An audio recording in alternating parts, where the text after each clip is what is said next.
When driving a car, everybody knows the basics about remembering to look at the road for obstacles, people, or other vehicles on the road. But what about checking the sky for incoming objects? It doesn't sound normal to look up in the sky for obstacles hurtling towards you like a crashing plane, because that's highly unlikely to happen. But it did in Florida. The crazy thing about life is how terribly wrong it can go in the twinkle of an eye. One moment everything is fine, and in a split second, it has all gone sideways. What happened that horrific afternoon? Keep watching to find out. The plane took off from the North Perry Airport in Pembroke Pines, Florida, on the afternoon of Monday, 15th of March 2021. The details about the flight destination have not been made available to the public yet. The pilots. The pilot, Grant Hustad Jr., age 71, formerly of Glenwood, was a certified pilot who got his license in 1974. The other person on the plane was Yakov Nahom, who was also a pilot. The flight ended in 2 minutes, and both men were killed in the crash. Their bodies were badly mangled and burnt in the crash, so verification of their identities took a while. The medical examiner on the case had to rely on dental evidence to confirm the identities of both men.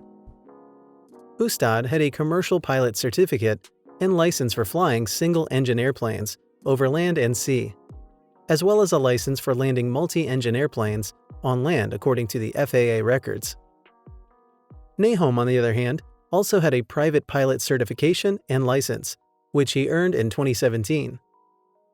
He was qualified to land single and multi-engine airplanes on land.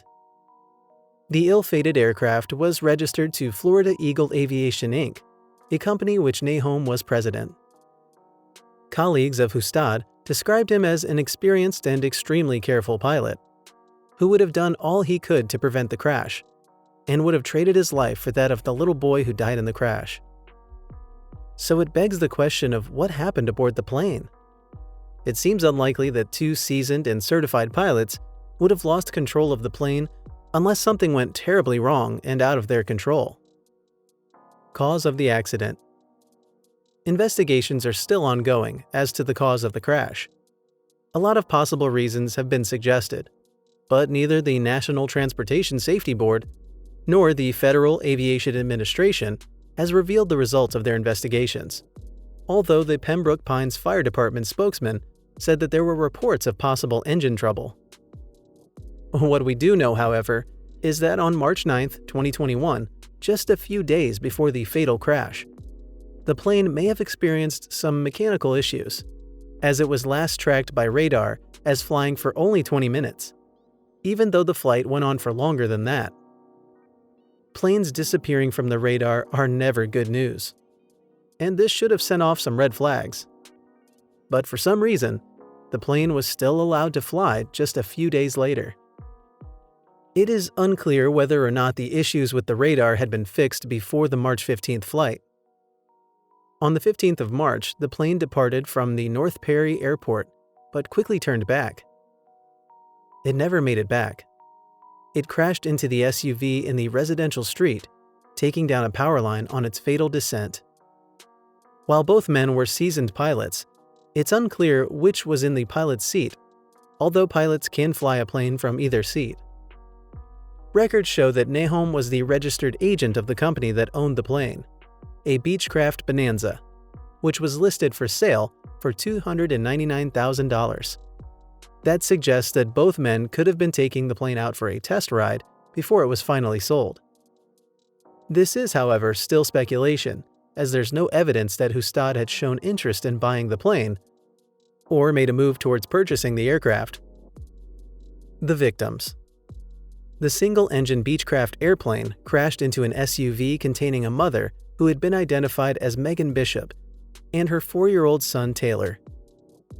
Megan Bishop, a single mother who had worked as a teacher's aide at Hollywood Hills Elementary School, was driving her car in her neighborhood when the car was crashed into by the airplane. Eyewitness reports claim that after the crash, she was able to fight out of the car and got out. She was screaming for her baby, her 4-year-old son Taylor, who was in the back seat of the car, strapped into his car seat. Megan struggled to save her baby but was unable to. It speaks of her strong maternal instincts that she struggled to save her child despite being badly injured herself. Eventually, Taylor was pulled out of the wreck, badly injured, but still alive. Both mother and child were rushed to nearby Memorial Regional Hospital. While Megan responded to treatment and survived, her little boy was not so lucky. 4-year-old Taylor succumbed to his injuries, being pronounced dead shortly after arriving at the hospital. The Broward County Aviation Department, which operated the airport, said in their public statement that they were saddened by this tragic loss of life and offer our sincere condolences during this difficult time. A GoFundMe page organized by a friend of the Bishop family has raised over $100,000 in donations to help cover expenses for Taylor's funeral and provide some relief for the family as they dealt with the tragic loss. Witness stories. A doorcam video made the rounds in the media in the days following the crash. The video was taken from the doorcam of Annabelle Fernandez, who lives across the street from the site of the crash, showed the exact moment that the crashing aircraft collided with the car. The video shows the car driving down the residential street when the plane suddenly crashes into it. There was no time for Megan Bishop to do anything to avoid the plane. It happened so suddenly that she had no time to even swerve. After crashing into the car, the plane then careened into the airport fence and burst into flames. Annabelle Fernandez spoke to the media and said, "We heard a bomb, like a tremendous noise, and everything was on fire and it dived into a car." She said that she has lived in the area for several years and has spent every single day in fear that something like this or similar would happen. She said, "I'm always afraid of being here. My family and I see the planes flying very low while we're walking the neighborhood, or sometimes when we're out back in the pool." Salah El-Sher, who made the 911 call, said that he had just left home and was driving when he heard the crash. He said, "It was just flames. I just felt bad thinking about the pilots and the people over in the car who were hurt. It's sad because this is not the first time this has happened here in this residential area." Unfortunately, El-Sher's words are true. Since the year 2000, at least 4 major incidents at the airport have been reported, with several casualties. It's crazy how much life can change in the twinkle of an eye. And it reminds us of how unpredictable life is.